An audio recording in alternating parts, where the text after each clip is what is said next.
ہم اپنا آج کا سبق شروع کرتے ہیں۔ اعوذ باللہ من الشیطان الرجیم، بسم اللہ الرحمن الرحیم۔ سأل سوال کیا، مانگا، سائل سوال کرنے والے نے، مانگنے والے نے۔ سأل سائل سوال کرنے والے نے سوال کیا، مانگنے والے نے مانگا۔ بعذاب عذاب، سوال کرنے والے نے سوال کیا، مانگنے والے نے مانگا۔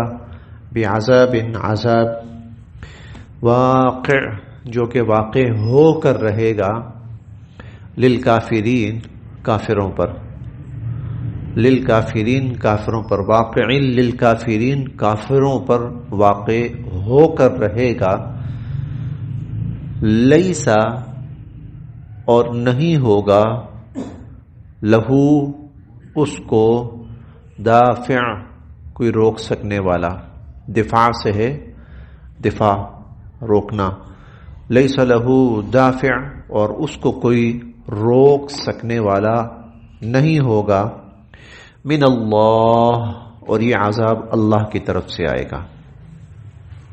سأل سائل بعذاب واقع للکافرین، مانگنے والے نے مانگا ہے عذاب جو کہ کافروں پر واقع ہو کر رہے گا، آ کر رہے گا۔ لیس لہ دافع اور اسے کوئی روک سکنے والا نہیں ہوگا، من اللہ اور یہ عذاب اللہ کی طرف سے ہوگا۔ ذل معارج، یہ لفظ ہے المعارج، اسی مناسبت سے سورت کا نام سورہ المعارج ہے۔ معارج کا لفظ عروج سے ہے، عروج کا مطلب بلندی ہے، عروج بلندی کو کہتے ہیں، نیچے سے کسی چیز کا اوپر کی طرف جانا، نیچے سے کسی چیز کا اوپر کی طرف جانا۔ ہم نے یہ لفظ کئی جگہ پڑھا ہے، معراج کا لفظ بھی اسی سے بنا ہے، کیونکہ اس میں بھی حضور علیہ الصلوۃ والسلام کی جو سواری یا آپ کا سفر ہے وہ نیچے سے اوپر کی طرف تھا۔ سیڑھی کو بھی کہتے ہیں نیچے سے اوپر کی طرف جاتی ہے۔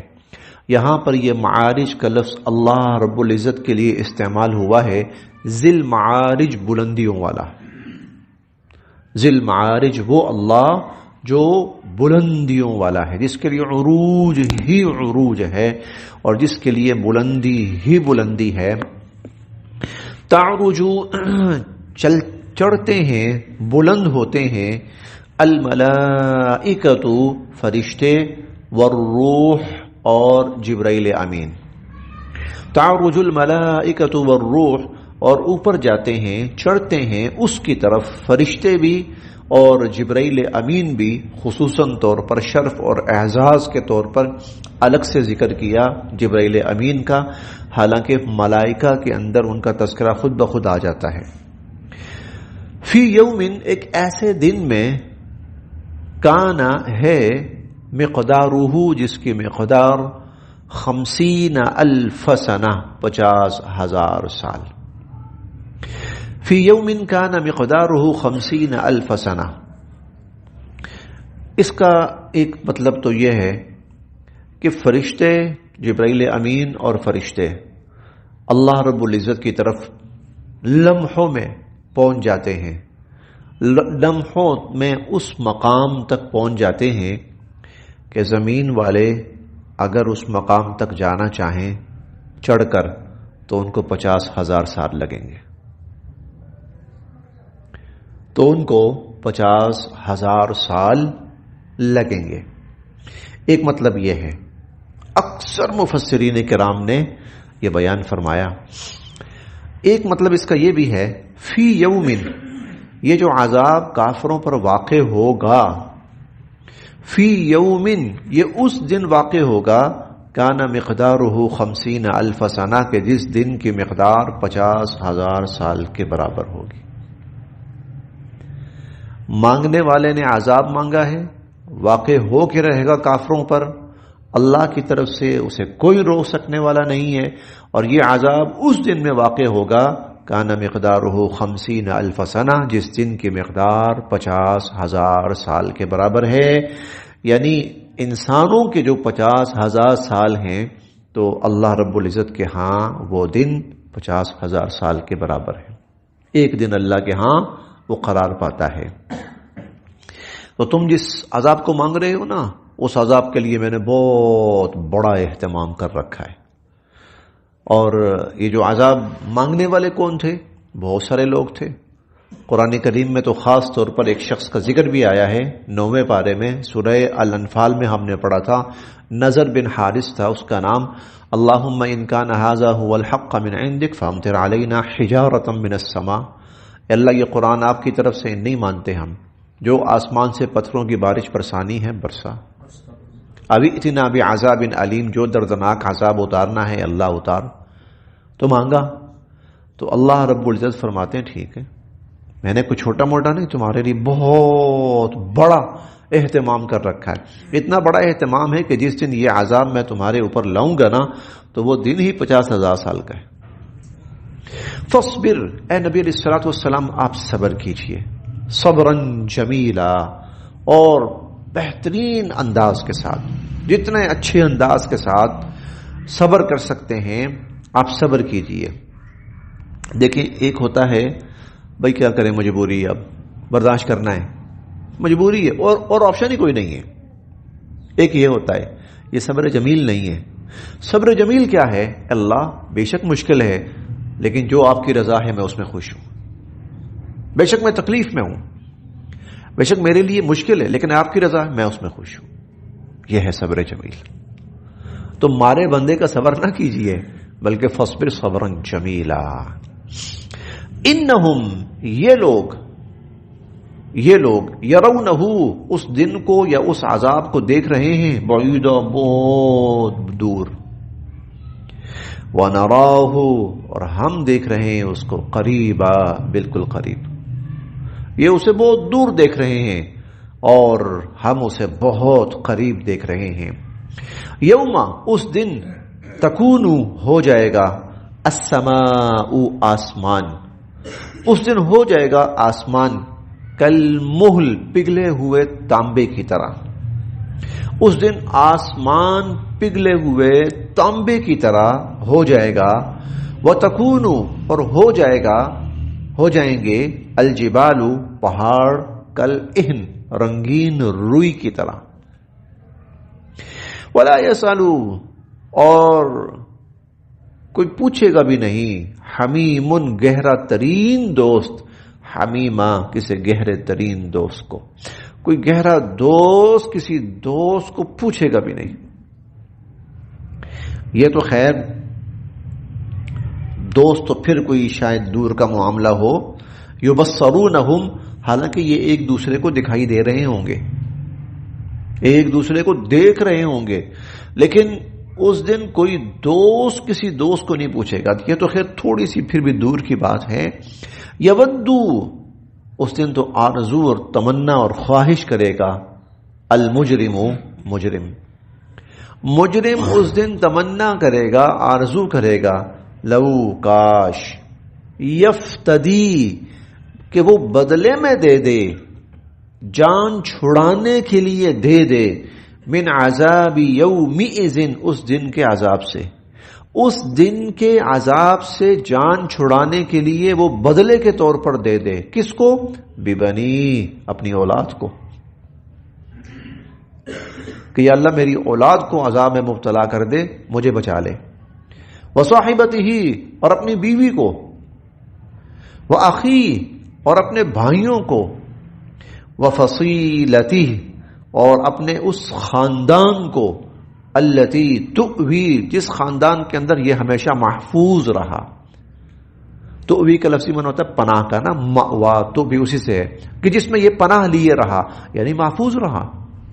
انسان اپنے خاندان کے اندر محفوظ ہوتا ہے، تو وہ خاندان جس نے اس کو ہمیشہ محفوظ رکھا، حفاظت کی، تو یہ اس دن تمنا کرے گا کہ یا اللہ ان سب کو بھی، بلکہ ومن فی الارض، جو زمین میں تھے، جمیعاً، سب کے سب کو اللہ جہنم میں پھینک دے، مجھے بچا لے.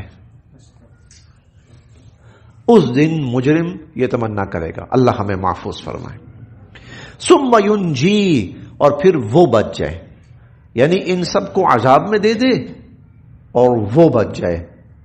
کلا، ہرگز ایسا نہیں ہوگا. اس کی خواہش اپنی جگہ، اس کی تمنا اپنی جگہ، اور اس کی آرزو اپنی جگہ، لیکن کلا، ہرگز ایسا نہیں ہوگا. انہا، بے شک وہ تو، لوا، بھڑکتی ہوئی آگ ہوگی. نزاعہ، نزاعہ یہ لفظ نزع سے بنا ہے. نزع کا معنی کھینچنا ہوتا ہے. نزع کو نزع اس لیے کہتے ہیں، انسان کہتے ہیں نا عالم نزع میں، نزع کی حالت میں ہے کہ اس میں فرشتے جو ہیں وہ انسان کی جان کھینچتے ہیں، نکالتے ہیں. تو نزاع یہ تو مبالغے کا صیغہ ہے. کھینچنے والی ہوگی. للشوا، وہ بھڑکتی ہوئی آگ وہ تو کھینچ ڈالنے والی ہوگی. للشوا، کھال کو. بلکہ اس کے لیے میرے خیال میں اگر ایک لفظ اور ہے نا، وہ کہا جائے تو شاید زیادہ مفہوم قریب ہو. ادھیڑ ڈالنا، ادھیڑ کے رکھ دینے والی. نزاعۃ للشوا، وہ تو کھال ادھیڑ کر رکھ دینے والی ہوگی. تدعو، اور وہ آگ خود پکارے گی، بلائے گی وہ آگ. من، ہر اس شخص کو، ادبرا، جس نے حق سے پیٹھ پھیری، وتولا، اور حق سے منہ موڑا. تدعو من ادبر وتولا، جس نے حق سے پیٹھ پھیری، حق سے منہ موڑا، وہ آگ اس کو بلائے گی، وہ آگ اس کو پکارے گی. وجمع، اور جس نے دنیا کا مال اکٹھا کر کر کے رکھا. فاوعى، اور اسے محفوظ کر کر کے رکھتا رہا. وجمع فاوعى، یہ اس کی ساری سٹرگل کا ایک دو لفظوں کے اندر خلاصہ ہے. یعنی اس کی کوشش اور محنت کی انتہا یہ تھی کہ میں بہت سارا مال جمع کروں، جمع کرتا رہے، اکٹھا کرتا رہے. بس اس کی زندگی کا مطمع نظر ہی یہ چیز تھی. اب حق کئی دفعہ رکاوٹ بنتا ہے اس چیز میں.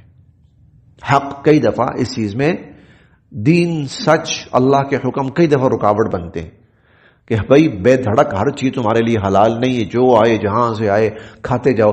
نہیں بھائی، یہ تم نہیں لے سکتے، یہ نہیں لے سکتے. یہ شخص پھر کیا کرتا ہے؟ یہ کہتا ہے چھوڑو یار، میں نہیں ان پابندیوں کو مانتا، مجھے کوئی حلال حرام سے غرض نہیں ہے، میرا تو مقصد ہی یہی ہے کہ جہاں سے ملے میں حاصل کروں اور میں بہت امیر و کبیر بن جاؤں. بس اس کی زندگی کا مقصد یہی رہتا ہے بس. تو تدعو، ایسے شخص کو جہنم پکارے گی، وہ آگ بلائے گی اس کو، آ جا. انا، بے شک، الانسان، انسان، خلقا، پیدا کیا گیا ہے، ہلوعا، بے صبرا، انسان بے صبرا پیدا کیا گیا ہے. اذا، جب، مسہو، اسے پہنچتی ہے، الشر، کوئی تکلیف، جزوعا، تو وہ چیخو پکار شروع کر دیتا ہے. جزا فضا جسے کہتے ہیں نا، وہ چیخو پکار شروع کر دیتا ہے. وَإِذَا، اور جب، مَسَّهُ، اسے پہنچتی ہے، الخیر، بھلائی، یہ جب وہ پھلتا پھولتا ہے، منوعا، تو وہ ناشکرا بن جاتا ہے. یعنی فطرتاً، تخلیقاً، فطرتاً نہیں تخلیقاً انسان ایسا ہوتا ہے. لیکن اللہ تعالیٰ نہیں چاہتے کہ انسان ایسا رہے اور انسان کے اندر یہ چیزیں رہیں، ورنہ تو یہ جہنمی بن جائے گا، ورنہ تو یہ آگ کا ایندھن بنے گا، ورنہ جہنم کی آگ اس کی کھال کو ادھیڑ کے رکھ دے گی. اللہ تعالیٰ تو نہیں چاہتے. تو پھر کیسے بچے؟ انسان کے اندر کی جو یہ خامی ہے یہ کیسے دور ہو اور کیسے اس کے اندر خوبی آئے؟ تو پھر اب اگلی آیات میں جہاں تک یہ رکوع چلتا ہے، اللہ رب العزت نے وہ چیزیں بیان فرمائی ہیں جب انسان ان کو اپناتا ہے تو پھر وہ اللہ کے عذاب سے محفوظ ہو جاتا ہے. پھر وہ جہنمی نہیں، بلکہ ہم اس رکوع کا آخری لفظ بنے گا فی جنات مکرمون، وہ جنتوں میں اور بڑی عزت اور اکرام اور بڑی رسپیکٹ اور آنر کے ساتھ رہے گا وہ. یہ پھر چونکہ تھوڑی سی تفصیلی آیات ہیں تو انشاءاللہ کل ہم اس کو پڑھیں گے بھی. تو مقصد کیا ہے کہ دیکھیں ایک بڑی ہی عجیب اللہ تعالیٰ نے ترتیب بنائی ہے. دیکھو کہ وہ قیامت آ رہی ہے اور اس قیامت والے دن یہ انجام ہونا ہے. انسان کہے گا یا اللہ میرے ماں باپ کو پھینک دے اور میری بیوی بچوں کو پھینک دے، میرے بہن بھائیوں کو جہنم میں پھینک دے، ساری زمین والوں کو پھینک دے، اللہ مجھے بچا لے. کیوں بھائی؟ نہیں بچے گا تو وہی تھا نا جو یہ کرتا تھا، وہ کرتا تھا، وہ کرتا تھا. تو پہلے انسان کو نا یہ دکھا دیا. اچھا تو بچنا چاہتا ہے، چلو ہم تجھے بتاتے ہیں. الا المصلین الذین هم علی صلاتهم دائمون والذین فی اموالهم حق معلوم للسائل. یہ پھر کل جو مختلف صفات ہیں 18ویں پارے کے پہلے رکوع میں بھی تقریباً یہی تھی تقریباً، اور اس 29ویں پارے میں سورہ المعارج کے اندر بھی تقریباً وہی صفات ہیں. یہ انشاءاللہ العزیز ہم پھر کل پڑھیں گے.